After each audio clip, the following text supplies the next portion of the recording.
So, can you think of any throws that Caleb might have made in the Colorado game or maybe this season that he might not have made the year before? Just as kind of signs of his growth? Not really.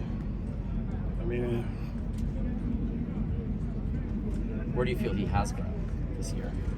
I think he's grown in the aspect that the offense has slowed down for him. I think he's grown in being able to make checks and see things and recognize coverages and blitzes and things that are trying to that different defenses are trying to bring at him a lot quicker. I mean, if you look at it, he's really only been sacked a handful of times, and this is going into the 6th game of the season. So some of that is a credit to having great O-line protection, but some of that is a credit to him of being able to switch the protection and prevent that from happening. It seems like Mario is struggling with drops a little bit to begin the year and had a much better game with that last Saturday. I mean, what have you seen as kind of the progression so far for him with being short-handed? I think, you started off the season, pressing a little bit.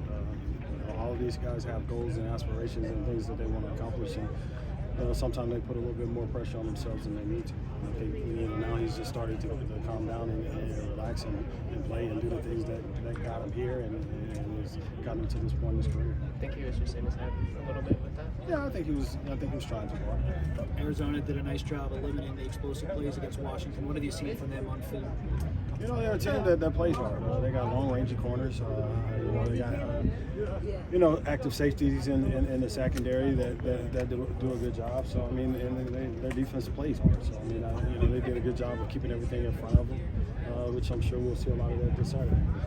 When Mario is going through that with drops kind of being in his head, or even just any general receiver, how do you try to handle a situation like that, especially with drops, something that can be kind of fluky like that? I mean, I just kind of try to remind them that that plays over with. Hey, there's nothing that you can do about it at this point, and just try to get them to ground themselves and center themselves back and refocus themselves and move on to the next one. I think he did a good job with that. Last week in practice, which you saw, it benefited him in the game, and he's had a good week in practice thus far. So I think it'll benefit him this Saturday.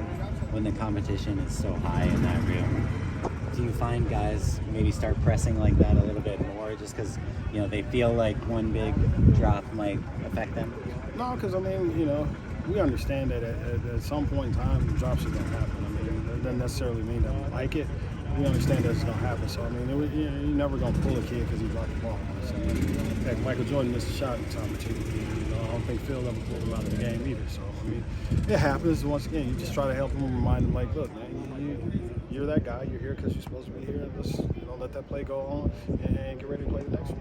Dorian's obviously had some good moments since he's been here, but been a little bit quieter in comparison to some of the other guys in the room. How are you seeing him kind of assert himself? What do you see as far as his role kind of going forward? I mean, it's just, being a skilled guy here. I mean, I think we got